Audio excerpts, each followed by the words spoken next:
Question is a linear ऑक्टासेक्राइड्स जिसका molar mass दिया गया है, on complete hydrolysis produce 3 monosaccharides, ribose, 2 deoxyribose and glucose. Question क्या कह रहा है, ऑक्टासेक्राइड्स का हाइड्रोलिसिस करवाते हैं तो 3 मोनोसेक्राइड्स बनता है और the amount of 2 deoxyribose formed is 58.26%, जिसमें 2 डीऑक्सीराइबोज का आपको बाय मास परसेंटेज दिया गया है और आपको क्या कह रहा है, the number of ribose unit in 1 mole of ऑक्टासेक्राइड्स।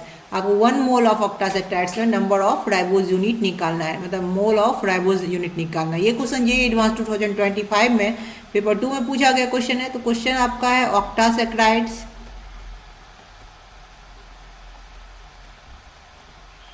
ऑक्टासेक्राइड्स का हाइड्रोलिसिस करवा रहे हो H2O के साथ, तो आपका एक क्या बनता है, राइबोज बनता है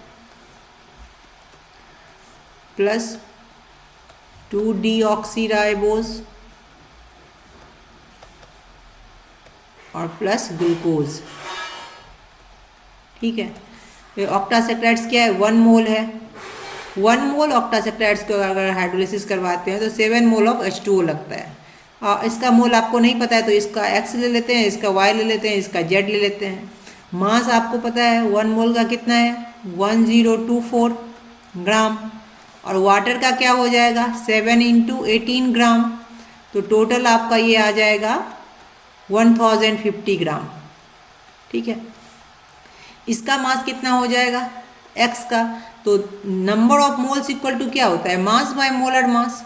तो मास इक्वल टू क्या हो जाएगा, मोल इंटू मोलर मास। तो मोल हमने X लिया है और मोलर मास इसका आपको दिया गया है, राइबोज का कहाँ गया ये 150, तो 150 और Y हो गया, और डीऑक्सीराइबोज का 134, इसका तो वैसे निकाल लेते हैं, और Z का क्या हो गया, Z × 180। ठीक है, और आपको ये दिया गया 2 डीऑक्सीराइबोज बाय मास कितना है 58.26%, तो इसका परसेंटेज आप निकाल लीजिए, ये आ जाएगा 58.26 बाय 100 इंटू कितना टोटल मास है 1050 ग्राम। इसका टोटल आप कर लोगे तो ये आपका आ जाएगा 670 ग्राम। तो आपको ये पता आ गया, इतना है इसका मास, और इस दोनों का मास आपको निकालना है, तो निकाल लेते हैं। तो ये आ जाएगा आपका 150 ग्राम इक्वल टू क्या हो जाएगा, X 150 plus 670 gram plus Z 180 ग्राम। ओके, तो ये आ जाएगा, इसको अगर इधर कर लेते हैं तो ये आ जाएगा 470 ग्राम, 480 ग्राम आ जाएगा, ये 480 ग्राम इधर आ जाएगा, इसको इधर माइनस कर लेंगे तो, और ये आ जाएगा X 150 प्लस Z 180।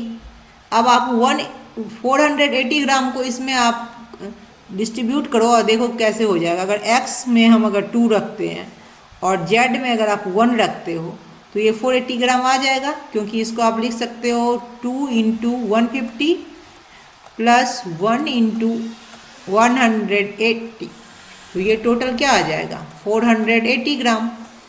तो हम रख सकते हैं X का वैल्यू क्या आ जाएगा, कितना मोल X हो जाएगा 2 मोल, ग्लूकोज कितना मोल हो जाएगा 1 मोल, तो राइबोज हो गया आपका 2 मोल और ग्लूकोज हो गया 1 मोल, तो आंसर क्या आ जाएगा 2। तो this is answer. Thanks for watching.